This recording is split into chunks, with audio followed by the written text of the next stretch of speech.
Hello everybody, it's Henry here from Master Builder 360, and today we have another set review. This is of set 75249, this is for Resistance Y-Wing. Comes with 3 minifigures, 2 droids, 578 pieces, and retails for $70 in the US. I got this for Christmas, and let's get to the build right away, because I may as well shake things up. So the build is quite a bit larger than the 2017 one from Rogue One, and I do own that one, I just haven't reviewed it. But mainly in the way that they've just upscaled stuff, so it's not like it's a much bigger set, it's just that they made things bigger. And that kind of mainly implies with this canopy, where it's, if you look at it, it's just very long and wide, which I don't think looks bad. I think it looks nice and gives it more detail. On the topic of detail, for the stripes, they did use just stickers, 3 on each side, which doesn't look bad, it's just never that fun in applying stickers, and they peel. But besides that, it does have 2 cannons at the front. That's not too out of the usual. And then for the canopy, it is printed on the top, which is nice, in a nice white, which is different from the 2017 one. It's used like a sand light blue. And then lifting the canopy up, you can see it has no studs to seat a minifigure. It's just flat. And then there's a Ninjago panel piece, which is nice. For Zori Bliss, for example, if she can hold her blasters while sitting down, don't know why, but she can. Poe Dameron, though, I do believe he has to take off he has to take off his satchel to sit down. And more of the minifigs later. But Zori Bliss can fit, and if you take off, like, Poe Dameron's satchel, he can fit. Moving back to the turret area, this I actually really like. It's quite an improvement from the last one. So it's a bit farther back. The last one was, like, above the canopy, which is kind of annoying, because you had to move it to open the canopy. But this one's a bit farther back, and I really like it. It uses this design where you can spin it 360 degrees and then back and forth. The only problem is that sometimes it gets a little tight and this assembly can fall off.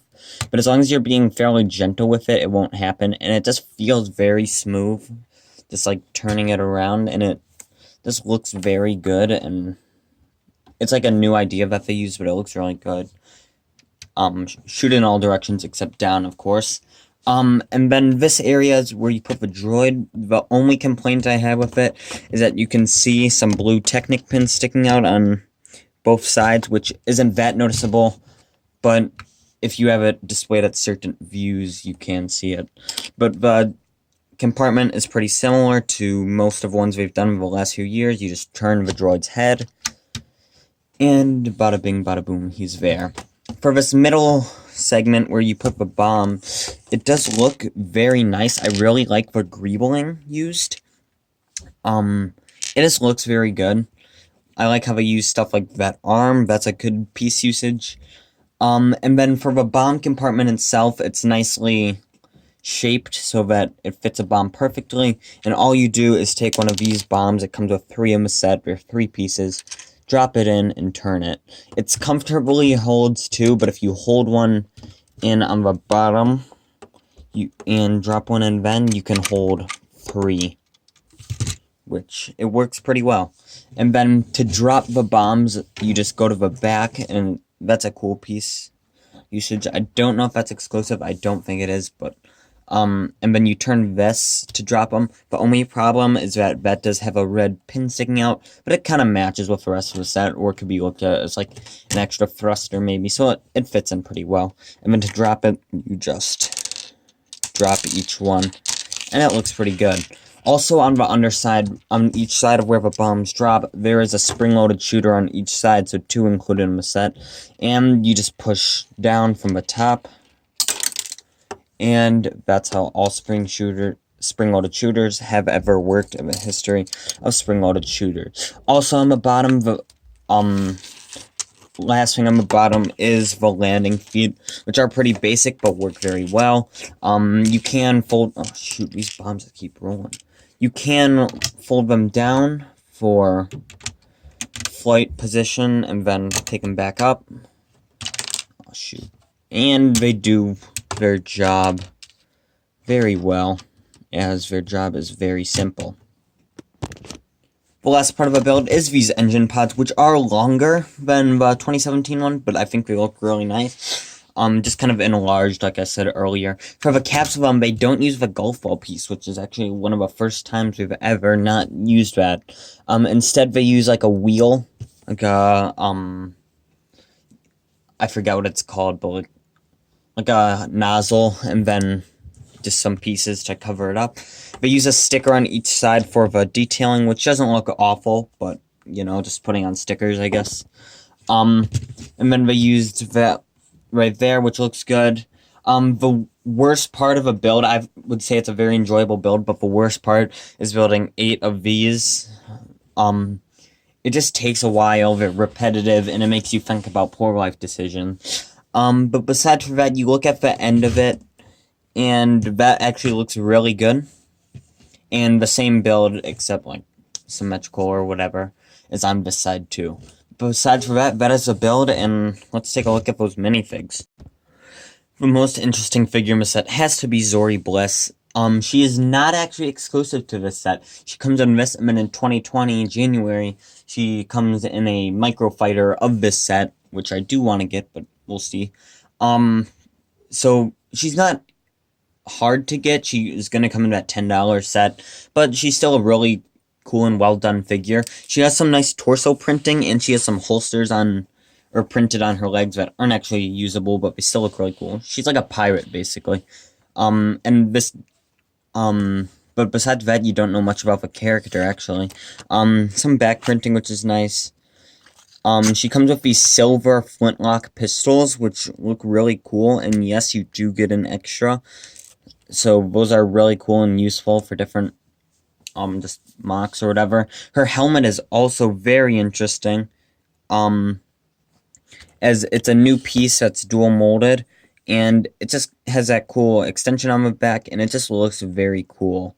It's gold, and it looks awesome. Under that, she just has a plain black head, so her identity isn't revealed.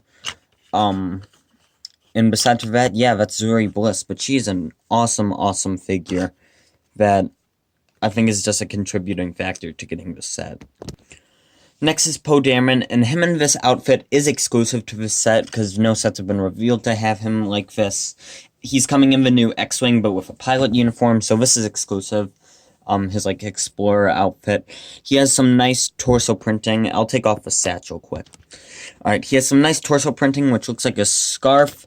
He's got some cool leg printing with, like, a belt or whatever. A little bit of back printing with that scarf continued, but nothing too crazy. He comes with, like, a medium nougat, I think it's called, bag or satchel, which looks pretty cool. You have to take that off to put him in the cockpit, though. He comes with a cool silver blaster, which is pretty rare. I mean, it doesn't come in too much. Kind of a Star Wars Advent calendar for this year, though. But this is a pretty mediumly cheap way to get it. He's got the same face print he has used since 2015 with The Force Awakens. Let's see if I can get the lighting any better. There. Same face print. And then his hair, it's came in the 2016 X-Wing. He has a kind of concerned, alternate face. And him with the satchel on looks pretty fly. Next figure is the First Order Snowtrooper, and I don't think this is exclusive to the set. This is the first appearance since 2015 with The Force Awakens, but it's still not exclusive, I don't think. It does use a cape, which I think is exclusive, or him with it, but I don't know. It is that old crinkly material, though, which I kind of like. It makes it a smoother look. A little bit of back printing, but it is very, like, rough and crinkly. Nice printing all around. It looks like it lines up pretty good. He comes with just a medium blaster, which is pretty common. And the helmet is not dual molded, but it's got some nice silver accents. He does use the angry clone face. And that's the First Order Snowtrooper, which it doesn't come with a second one, but it's just a cool figure. You do also get a random astromech droid in the set, which I think he actually is really cool. He is exclusive to the set. He's in teal, which looks really good. He does stick out when he's in the Y-Wing, but I think it he just looks really cool, so that's an exception. He's got some just basic astromech droid torso, or body printing, I guess. 3 eyes, looks like an R5 droid. Has a bad motivator, just a little bit of back head printing, nothing too great. I wish this stripe did carry around, but oh well. Focus, there we go. But besides that, just pretty basic. But he's still a really cool inclusion, and it's nice that he's exclusive. And the final droid or figure of the set, whatever you want to call it, is Dio. And he is new for these Rise of Skywalker sets, and he's not exclusive to this. He comes in the Millennium Falcon for this wave, which I did get. I don't know if I'll review it though. We'll see.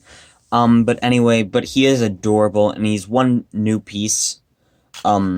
He's got some nice head printing on his like cone head, and just he's kind of like a circle, like a one wheel. Just some nice printing on him. He's got a stud on the back, so if you want to attach stuff to him, you can. He's got like a little thing which would be holding his head up.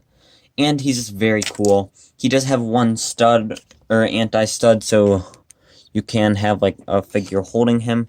And overall, he's just a very cool inclusion. This is the cheapest set you can get him in, though, at the moment. So that is it, guys. That is the LEGO Star Wars Resistance Y-Wing from the Rise of Skywalker. This is a very good set. I like it quite a bit more than the 2017 Y-Wing.